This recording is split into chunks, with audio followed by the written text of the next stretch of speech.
Makanya saya sering bilang, saya sering dinasihati orang karena belum tahu saya ini hafal Quran. Bapak harusnya Islam itu kafah. Kata saya ya dimulai dari konsep Islam itu kafah dulu, apa ya hafal Quran secara kafah.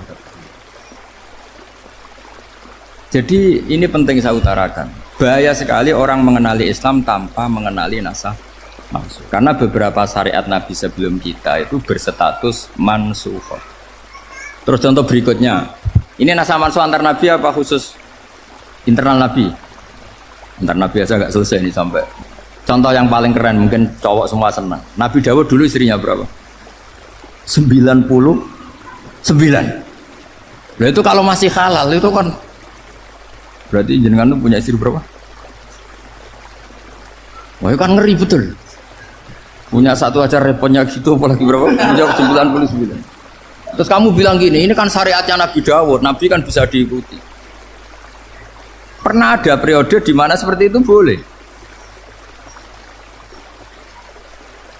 Jadi makanya mau tidak mau ngenali nasah mansukh itu harus. Kalau enggak ya kamu masih berkeyakinan boleh beristri berapa? Nah ini penting saya utarakan. Makanya Sayyidina Ali itu kalau ngetes calon mubalek, kira-kira kalau Kemenak dulu inginnya apa? Sertifikasi apa? Mubalek. Itu tanyanya gitu. Ta'arifun an-nasa wal mansukh, kamu apa tahu nasah mansukh? La. Jawabnya Sayyidina Ali, halak tahu ahlak tahu. Kamu orang yang rusak. Karena tadi takutnya ada syariat yang sudah mansukh dipakai.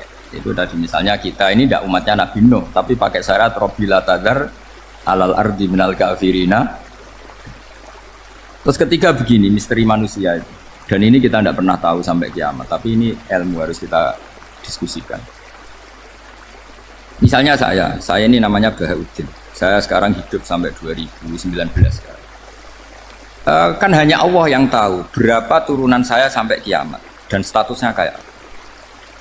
Donald Trump juga gitu. Donald Trump itu sekarang kafir, tapi kita tidak pernah tahu nanti turunan keberapa ada yang Muslim. Nah turunan yang calon Muslim ini diletakkan di mana kita tidak tahu.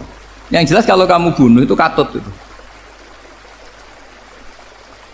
Artinya gini, logika membiarkan orang kafir itu ya ada logikanya. Gitu. Logika membunuh karena mereka mau membunuh kita ya ada logika fikihnya, karena kalau kita ada membunuh dibunuh. Makanya semuanya hukum ini terus bergantung al-hukmu yaduru ma'ilatihi wujudan wajib. Di sini terus dipertemukan. Makanya semua nabi itu kalau yang namanya membunuh pasti pas perang saja, karena ini kondisi yang memang pilihannya hanya dua, kalau nggak dibunuh ya membunuh. Ada duel lah itu. Maka ini butuh kajian fikih dan orang nggak boleh subjektif dalam hal ini. Saya ulang lagi, tidak boleh subjektif. Karena tadi orang yang kamu katakan sekarang misalnya Zaid, kamu itu bodoh sekali. Kenapa bodoh? Nggak hafal Quran, nggak pernah kuliah, nggak pernah ngaji. Ternyata Zaid ini bersemayam calon anak yang alim alama hafal Quran, namanya Umar, tapi masih jadi sperma. Suatu saat Zaid itu punya anak alim alama, kan banyak orang nggak bisa baca Quran punya anak hafid, banyak nggak di Indonesia? Banyak nggak petani yang punya anak dekan? Petani punya anak dekan. Yang dekan punya anak naik kelas saja susahnya bukan main. Banyak kan? Nah ketika dibalik nanti ada dekan punya anak goblok, yang petani punya anak dekan pinter mana? Kita tidak pernah tahu. Makanya ini kan ya sudah, kalau nggak pernah tahu ya bilang saja wallahu alam, kan selesai. Daripada keminter keliru kan ada wallahu alam. Makanya cerita favorit guru saya Kiai Haji Maimun Zubair itu punya apa namanya Kiai Zubair. Itu cerita favoritnya itu ada santri namanya Soleh. Soleh itu alim alam. Orang Madura itu cara berpikir kan kalau kiai saja alim seperti itu, apalagi bapaknya. Pas bapaknya main ke pondok, santrinya ada ribuan. Bapaknya main ke pondok itu sholat itu ya gak bener, gak sesuai sunnah Rasul lah kira-kira gitu. Sudah sholat itu gak bener, apa-apa gak bener. Masih ditakwil sama santri Madura karena orang Madura itu kultus. Mungkin khilaf itu satu khusus, pokoknya perlakuan khusus. Suatu saat saking bodohnya orang itu, kenceng tuh pinggir musola. Wah ini nggak bisa ditakwil lagi, akhirnya nggak bisa ditakwil tuh nggak. Wah ini sudah nggak bener ini, nggak bener. Singkat cerita santri tadi nggak kuat matur ke kiainya, Pak Yai, jenengan sealim itu kok bapaknya segoblok itu. Kenapa? Ya, dia kenceng pinggir musola. Oh bapak saya tuh pinter sekali. Kok bisa? Karena beliau yang memutuskan saya mondok sampai saya jadi alim alama seperti ini. Yang bodoh itu mbah saya. Bodoh itu bahasa ya.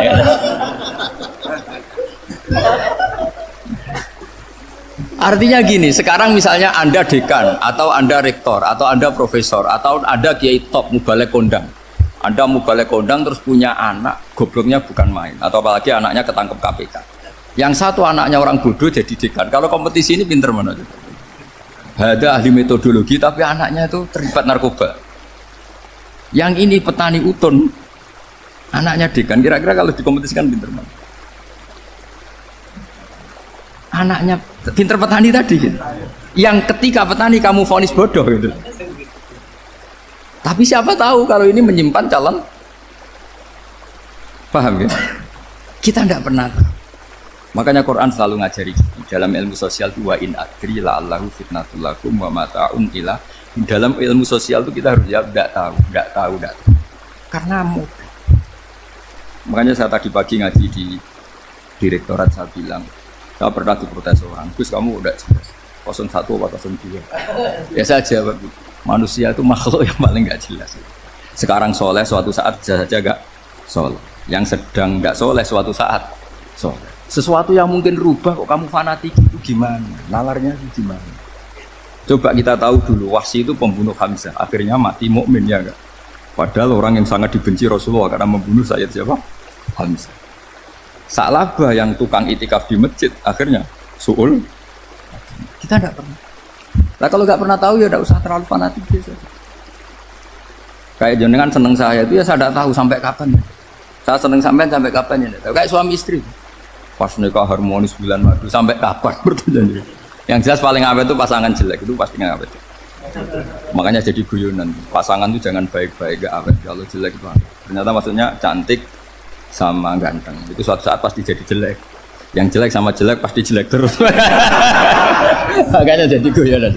Kalau pasangan jelek itu awet katanya. Tapi kalau pasangan baik, ternyata baik wajahnya itu pasti gak awet. Suatu saat pasti jelek. Tapi yang jelek awet. Karena mulai dulu ya jelek sampai itu. Awet jeleknya maksudnya bukan. Ya jelas ya. Jadi saya mohon sekali ini ilmu. Sampai ndak urusan ini bukan urusan cocok ndak cocok, tapi ilmu. Ilmu harus kita dengar bahwa syariatnya para nabi itu yang sifatnya furu'iyah, tidak usuliyah, tidak tauhid itu potensi rubah. Sehingga mengkaji nasaman itu satu keharusan seorang ulama. Makanya setiap ada syariat nabi hal hadis syariah mu'abbadah amla, mansukha amla. Karena potensi itu tinggi. Kita tahu dulu semua nabi sholat menghadap apa? Baitul Maqdis. Era Rasulullah dipindah ke Ka'bah. Tapi kalau kamu katakan total Baitul Maqdis ya tidak juga. Nabi Ibrahim mulai dulu madhabnya ke Ka'bah. Tapi kalau Nabi Musa ke Baitul Maqdis. Terus kamu bilang ini 01, 02 ya memang syariat jadi sesuatu yang furu'iyah. Nah, kenapa ini furu'iyah? Jawabannya sederhana. Ketika seseorang menghadap Ka'bah itu menghadap batu apa menghadap Allah? Allah. Ketika menghadap Baitul Maqdis hakikatnya menghadap Allah apa menghadap Baitul Maqdis?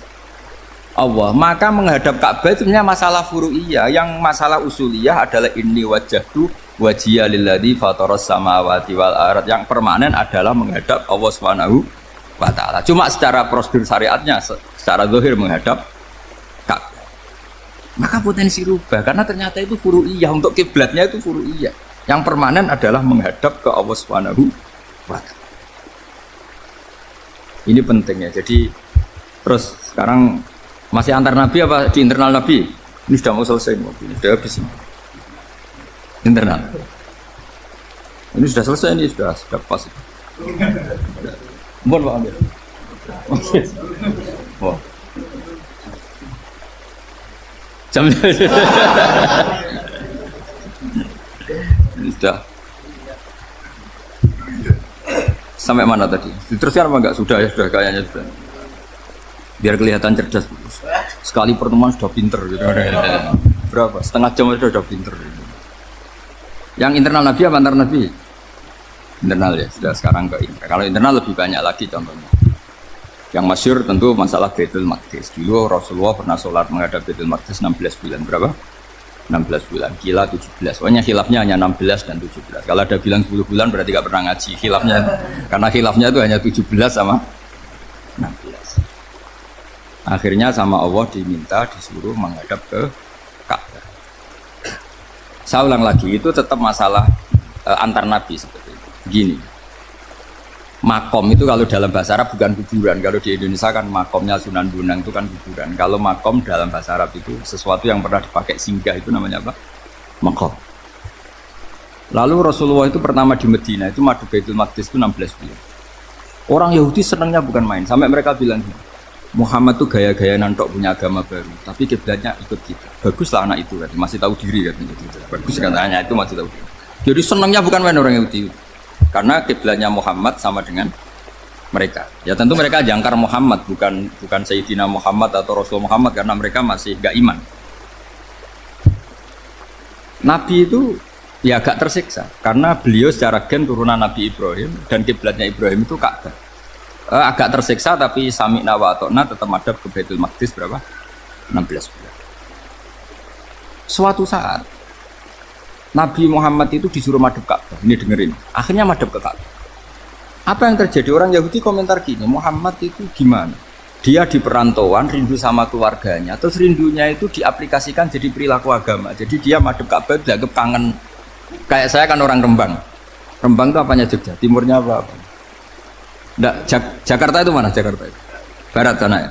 Ibaratnya saya orang Jakarta, terus merantau di Jogja. Dulu kiblatnya itu menghadap ke timur, terus ketika madhab ke barat kata sampean, wah itu padune kangen apa? Keluarga. Juga kurang ajar orang Yahudi.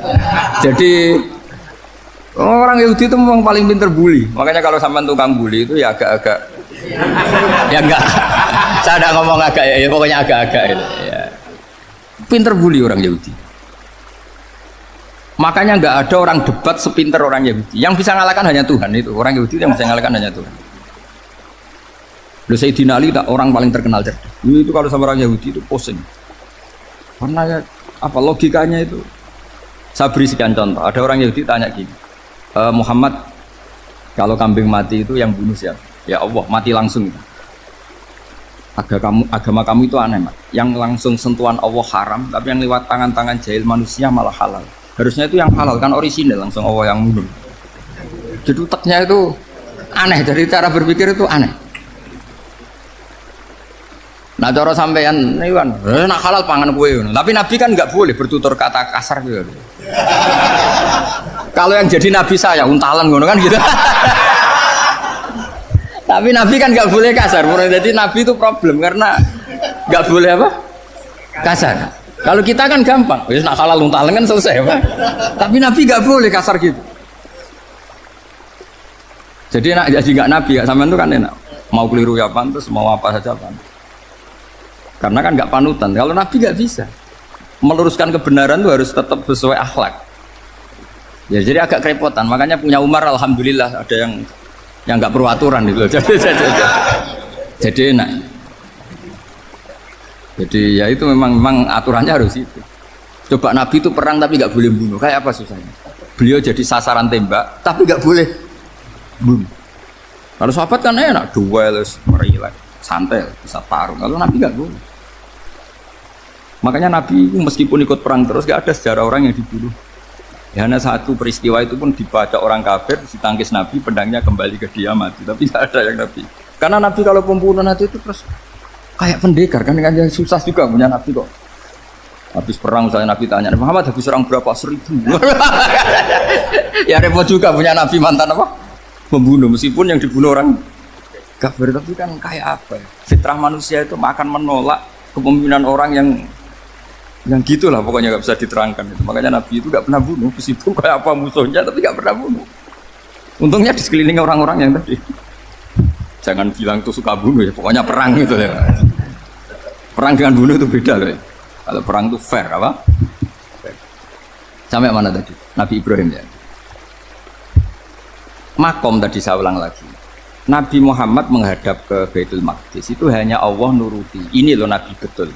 Tahu betul bahwa di antara syariat adalah Baitul Maqdis karena semua Nabi pernah berkiblat Baitul Maqdis. Tapi Nabi ketika menghadap ke Ka'bah, Nabi juga dibilangin sama Allah. Ini loh syariat yang benar karena Ka'bah juga kiblat sing a'taku, lebih tua ketimbang Baitul Maqdis. Maka disebut Ka'bah Atiqah. Ilal Baitil Atiq. Kalau Quran bahasakan Ka'bah apa? Wal yatawafu bil Baitil Atiq. Atiq itu tua sekali. Ya, sudah. Ketika berstatus tua itu orang Yahudi seneng, mergo roh kelirune Muhammad.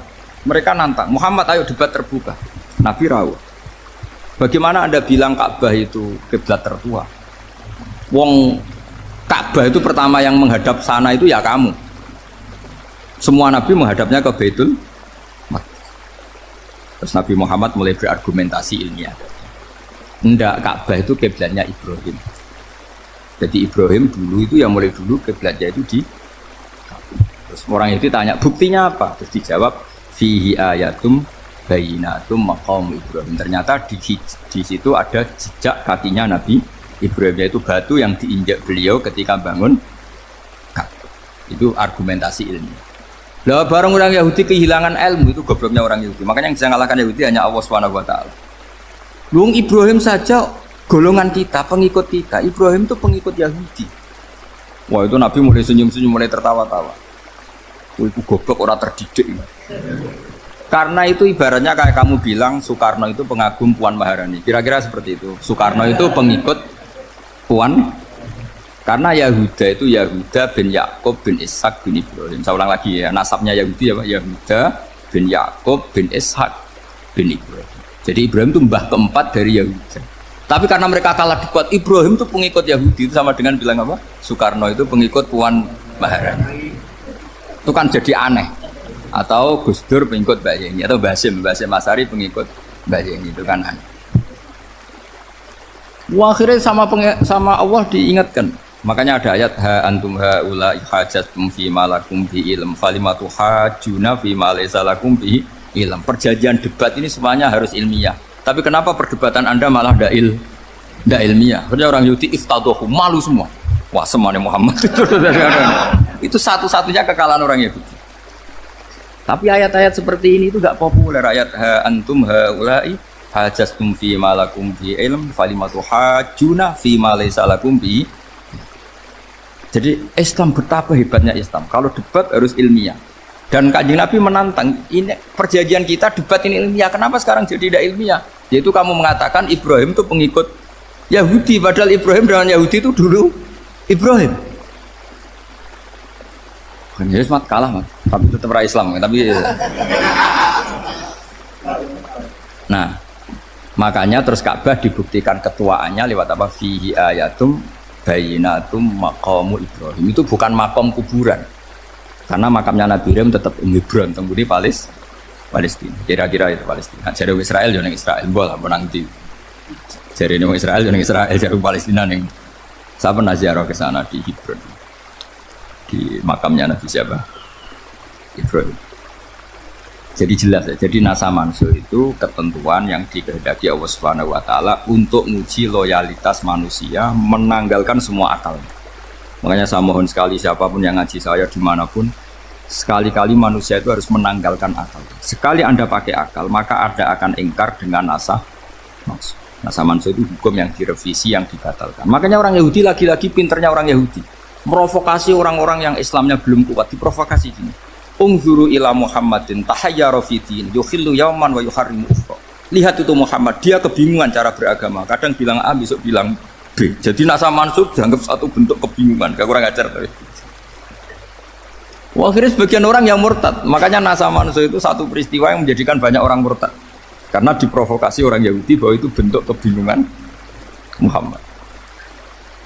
Akhirnya terus saya qulu sufa minan nasi ma wallahum angqiblati mulati kanu. Kelirunya orang Yahudi adalah ternyata nasah mansur yang dipilih Rasulullah itu semuanya ada di Taurat dan Injil. Termasuk di Taurat dan Injil disifati dan Nabi yusolli ilal qiblatin, bahwa Nabi ini akan bersolat dengan dua kiblat. Makanya tetap ditantang. Qul fa'tu bit Taurati fatluha in kuntum shadiqin. Kalau kamu tidak percaya bahwa saya ini orisinil, ayo bareng-bareng mengkaji Taurat. Tapi mereka tidak siap mengkaji Taurat. Karena Taurat semuanya mendukung Rasulullah Muhammad SAW. Fatluha in kuntum shadiqin.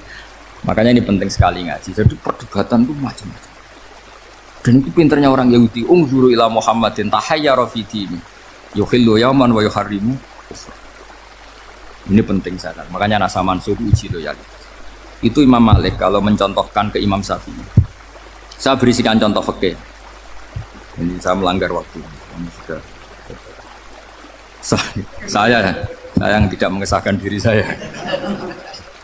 Ya misalnya ini ya, ini kertas saya bawa ya, ini kertas saya bawa. Terus ini tak kasih uang misalnya, uang 100.000. Atau kalau contoh Imam Syafi'i dulu dididik Imam Malik begini. Ya Syafi'i, kalau kamu punya 2 budak, 2 pembantu, kalau dulu kan masih ada budak, 2 pembantu lah gitu. Seneng mana, yang cerdas sama yang goblok? Seneng yang cerdas. Kalau yang nurut sama yang bantahan, seneng yang nurut. Nah yang nurut itu yang goblok. Makanya tinggal dibalik saja. Kamu tak beda ya. Seneng mana punya istri yang cerdas apa yang goblok? Coba jawab. Atau ibu-ibu mbak-mbak ini, seneng mana punya suami yang cerdas atau yang goblok? Kalau cerdas gak bisa diakali. Tapi goblok nurut tapi ya kadang di sini kan di sini. Nah, itu kan antar manusia. Masalahnya kita menghadapi Allah Subhanahu wa taala yang semua kita pasti bodoh. Kita menghadapi Allah Subhanahu wa taala yang semuanya kita pasti bodoh. Allah jelas ngendikan wa kanal insanu dzaluman jahula. Manusia itu banyak dolimnya. Dolim itu sifat mubalaghah. Kalau orang dolim sekali dolim, kalau sering zalum, kalau jahil biasa jahil, kalau banget jahili jahul. Bahasa Arab kan gitu memang. Ghafir, pengampun biasa. Kalau ghafur selalu mengampuni. Syakir, makanya sifatnya Allah Ta'ala ikut wazan fa'ul semua. Ghafur, syakur. Atau diikutkan wazan fa'al. Kalau goblok biasa jahil, goblok banget jahal kan itu. Kafir biasa kafir, kalau kafir banget kafar. Ya, jadi wazan balaghah itu bisa fa'al, bisa fa'ul ya. Kafirin, kafar atau kafur. Paham ya? Malah ngaji nahwu. Ya, tapi ini memang perangkatnya ya. Ini kan perang mau tidak mau. Makanya misalnya Allah tidak suka kulla kafarin banget kafir ya, Pak. Paham ya? Kulla khawanin banget khianate. Kalau khain khianat biasa, kalau khawan sering khianat. Nah, manusia itu kata Allah apa? Zaluman. Wes banget dolime banget. Itu kalau yang ngarang hikam mencontohkan tuh gini. Manusia itu pas bener saja salah, apalagi pas salah. Jadi manusia itu kata Imam yang ngarang hikam, man itu kanat mahasinhu masawiyah, fakih fala takunu masawihi masawiyah. Ketika baik saja buruk, apalagi ketika buruk. Coba kalau ada orang dermawan sama teman-temannya, tanyakan istrinya. Gue dihambur-hambur, disekno konco ngalono bojo. Mesti gitu. Teman yang sering silaturahim ke teman-temannya, kata temannya baik, senang silaturahim, tanyakan istrinya, oh meninggali wong. Jadi manusia pas baik saja ada buruknya. Apalagi pas buruk.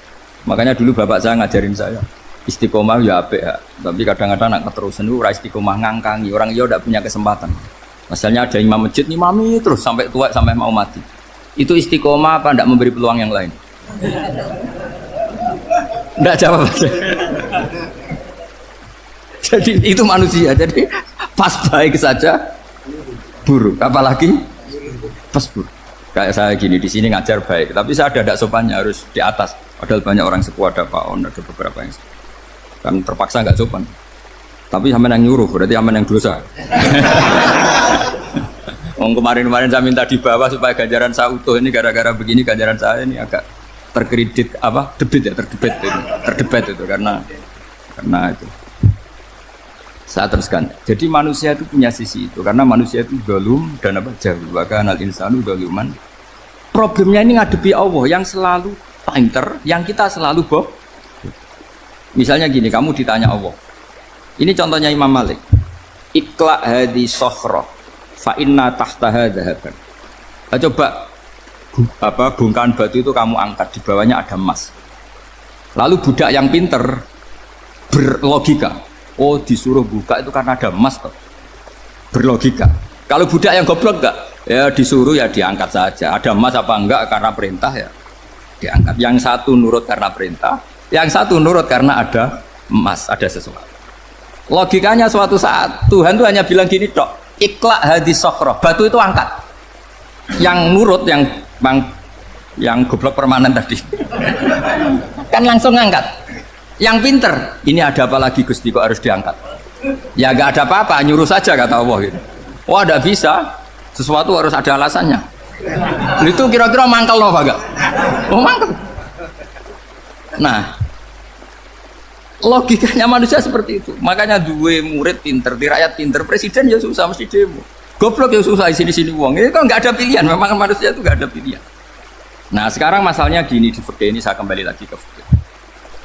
Pertanyaannya secara fikih begini. Misalnya iddah. Iddah itu seorang perempuan ditinggal mati suaminya atau ditinggal atau cerai. Itu kan ada namanya apa? Iddah. Iddah itu memastikan apa tujuannya? Memastikan rahim itu steril dari mani atau sperma zaut awal. Supaya nanti kalau dinikah orang lain tidak terjadi ikhtilatul nasab. Oke, berarti iddah kita beri argumentasi secara ilmiah li baro'atir rohmi. Jadi misalnya Zaid menceraikan istrinya Sri dalam keadaan masih bisa haid. Iddahnya 3 kali masa suci. Wal mutallaqatu yatarabbasna bi anfusina salah satu. Lalu karena secara teori medis kalau haid berarti bukti tidak hamil. Apalagi kalau haidnya terulang-ulang sampai 3 kali pasti tidak hamil. Jika kalau nanti dinikahi orang lain pasti kalau ada anak ya anaknya zaud sani atau zaud kedua.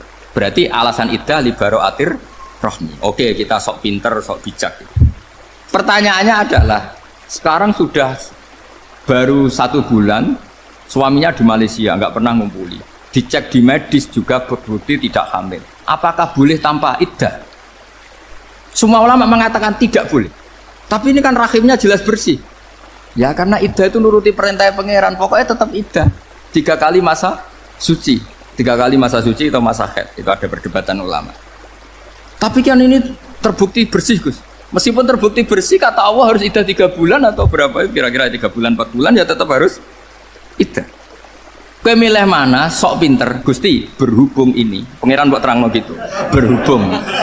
Jadi Tuhan apa bawa waris? Berhubung Gusti ini jelas steril dari sperma zaut awal, nggak usah iddah Gusti. Sama aja kamu disuruh majikan kamu ikhla hadis safra, berhubung nggak ada apa-apa, nggak usah ya. Kira-kira mangkel nondak budak yang seperti itu. Mangkel. Maka dibutuhkan kebodohan dalam beragama. Betul itu memang. Makanya Nabi itu unik, pernah bilang itu gini, aksaru ahlil jannah al-bulu, aki-aki penduduk swarga itu al-bulu, wong goblok-goblok. Maksudnya goblok yang jenis ini, bukan goblok betulan maksudnya.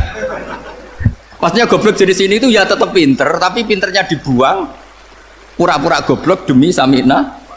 Nah, jadi saya misalnya kok pinter dan goblok tadi sekaligus, pinter dan goblok. Ya bah ikhla hadis sokhra fa inna tahta hadaban. Tak angkat karena saya tahu di bawah ada emas. Tapi di hati saya sajane ya mergo perintah. Suatu saat kok disuruh Allah ikhla hadis sokhra, perintah ya tak angkat ya sudah. Jadi ya pinter ya goblok. Saya tahu namanya perintahnya Allah pasti ada hikmahnya. Hikmahnya iddah adalah li baro'atir rohmi.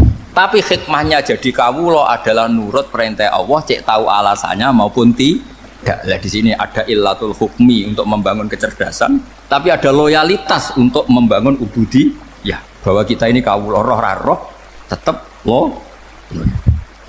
Makanya tadi pagi saya cerita Sayyidina Umar kayak apa cerdasnya. Tapi tetap ubudi ya. Yaitu Rasulullah SAW sering dibully orang kafir. Muhammad itu gaya-gaya nantok. Wong ora oleh nyembah berhala, ora oleh nyembah watu, jebule ini nyembah Hajar Aswad. Karena dilihat dari jauh kan tetap nyium Hajar Aswad. Coba kalau kamu lihat dari jauh, kamu sujud dari jauh kan kayak sujud sama batu. Makanya Sayyidina Umar karena orang kafir masih cara berpikir gitu, tiap nyium Hajar Aswad itu komentar gedumel. Alim tu annaka hajarun la tadurru wa la tanfa. Walau la anni ra'aitu Rasulullah qabbalaka ma qabbal. Aku roh nak watu, raman doroti, raman fati. Kalau saja saya tidak melihat Nabi nyium kamu, saya tidak sudi nyium kamu. Jadi tidak berdoa, doa mustajab itu tidak berutuh. Karena apa? Umar tahu ini masalah secara tauhid. Kalau saya doa di depan Hajar Aswad nanti dikira syirik karena berdoa di depan batu. Tapi kalau saya tidak nyium, nyulayani sunnah Rasul, yaitu nyium Hajar, wis tengah-tengah nyium sambil gerutu, itu sudah kompromi. Ya nyium tapi gerutu. Kayak apa? Makanya ya cerdas tapi ya goblok tadi ya cerdas. Itu uniknya Rasulullah. Jadi muji orang pintar ya sudah langit. Tapi Nabi pernah dalam satu hadis mengatakan aksaru ahlil jannah al-bulbu. Aki-aki penduduk swarga itu orang bodoh. Artinya orang bodoh itu bukan bodoh betulan. Dia meninggalkan akalnya demi loyalitas ubudi. Untuk menutup itu bukti begini. Perang Badar itu perang yang nggak mungkin dimenangkan umat Islam karena orang kafir itu 1000 dengan pasukan full dengan peralatan perang full. Rasulullah itu tahun kedua Hijriah itu pasukannya hanya 313. Itu pun pedang itu untuk orang 5 itu hanya ada pedang 1. Jadi kalau mau dibaca orang sih Kang nyileh pedangnya aku. Itu kan nggak kebayang perang dalam keadaan seperti itu. Jadi mesti kalah, orang kok mungkin kalah mesti. Tapi Nabi tetap bilang, saya ini disuruh Allah perang, ya harus berangkat. Yaitu perang Badar. Kata para sahabat, ya Rasulullah ini nggak masuk akal, sudah nggak usah perang, ini nggak masuk akal, mau setor nyawa. Sudah gitu dadaan, nggak ada persiapan. Lucunya apa? Sahabat itu ketika Nabi tetap berangkat. La akhrujanna walau waqti. Nabi menginginkan saya tetap berangkat meskipun sendi. Setelah Nabi berangkat sekian meter, tuh sahabat ikut semua. Kata Nabi, lah kamu kok ikut? Ya ikut saja. Kata kamu mesti kalah. Ya anggap saja setor nyawa. Demi loyalitas pada jenengan. Itu makanya nggak ada periode sebaik periode sahabat. Tapi yang gerutunya jalan. Karena gerutu ini bawaan ilmiah. Makanya kita loyal sama presiden. Tapi yang nggak cocok ya gerutunya jalan. Tapi bawaan mencintai Indonesia tetap jaga stabilitas. Itu bawaan cinta Indonesia, bukan cinta pejabatnya kadang. Gerutunya jalan, tapi bawaan loyal sama Indonesia tetap mengaku. Bawaan loyal sama Rasulullah tetap ikut perang, bawaan akal karena nggak masuk akal ya gerutu. Dan itu uniknya Quran itu mengapresiasi itu dan dianggap nggak masalah. Saya bacakan ayatnya. Kama akhrajaka rabbuka min baitika bil haqq wa inna fariqam minal mu'minina lakarihun yujadilunaka fil haqqi ba'dama tabayyana ka'annama yusaquna ilal mauti wa hum yanzurun. Peristiwa Badar ada peristiwa kamu itu keluar untuk perang. Sahabat kamu ngikuti, tapi mereka lakarihun, nggak seneng sebetulnya. Karena nggak masuk akal. Ya geremeng tapi ya derek. Yujadilunaka fil haqq, mereka mendebat kamu dalam kebenaran. Jadi ya Rasulullah wong perang kawan kalau jenengan lakoni alasane nopo? Lah kok melok? Ya saya harus ikut jenengan Nabi. Itu unik. Kalau orang sekarang mana mau, kalau nggak masuk akal nggak mau melakukan. Coba misalnya istri kamu belajarnya dikurangi, anggap saja petualangan latihan hidup di masa lalu, nggak mau. Padahal petualangan itu hal yang indah. Petualangan itu kan hal yang indah, kan nggak mau. Oh ngirit tuh alasan. Tapi lucunya kalau dijak camping bermiskin-miskin di hutan mau. Karena karpe dewe, tapi nak suami yang ngongkon. Ayolah seminggu ini kita model miskin, anggap aja petualangan masa lalu. Enggak mah. Karena pinter, apa? Coba kalau bodoh. Ya ngono ya apa-apa Mas. Tapi resiko anak bodoh, pas kamu sakit ya dibiarin. Karena dia melihat sakit kan biasa, namanya manusia. Jadi makanya ini pilihannya susah hidup itu maksud saya makanya ini. Jadi uniknya Quran gitu, Quran itu membolehkan psikologi manusia. Makanya Allah ngendikan kutiba alaikumul qital wa huwa kurhul lakum. Ya saya tahu kamu tidak suka perang. Allah yang ngakui bahwa kurhul, enggak apa-apa.